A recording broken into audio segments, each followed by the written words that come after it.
Dans la région du lac Tchad, sur le continent africain, le groupe terroriste Boko Haram qui s'y trouve sème la terreur au sein des populations locales en vue d'une exploitation gracieuse des ressources naturelles des États environnants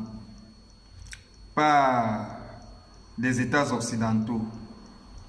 Le Nigeria couvre ce groupe terroriste, lui garantissant une sécurité au sein de son territoire, un confort matériel et des moyens de nuisance.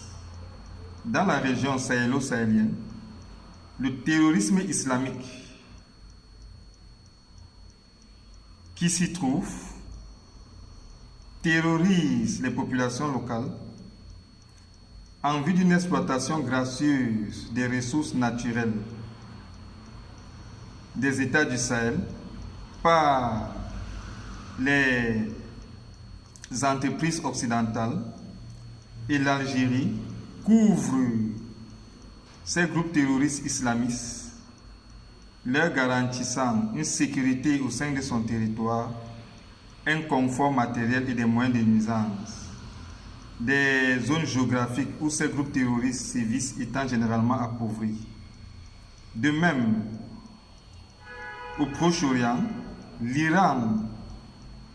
couvre, sécurise et accorde des moyens de nuisance aux groupes terroristes tels que l'État islamique,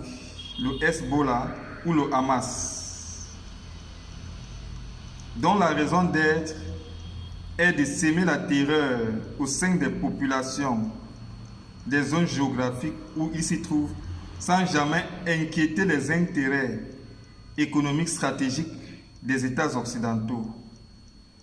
dont ils ont été créés pour sécuriser. Et comme toujours, ces groupes terroristes islamiques et les États arabes qui les couvrent souvent se présentent officiellement comme étant hostiles au monde occidental, dont ils défendent en réalité des intérêts économiques stratégiques. Telle est la nouvelle structuration ou organisation de la logique dominatrice et impériale occidentale,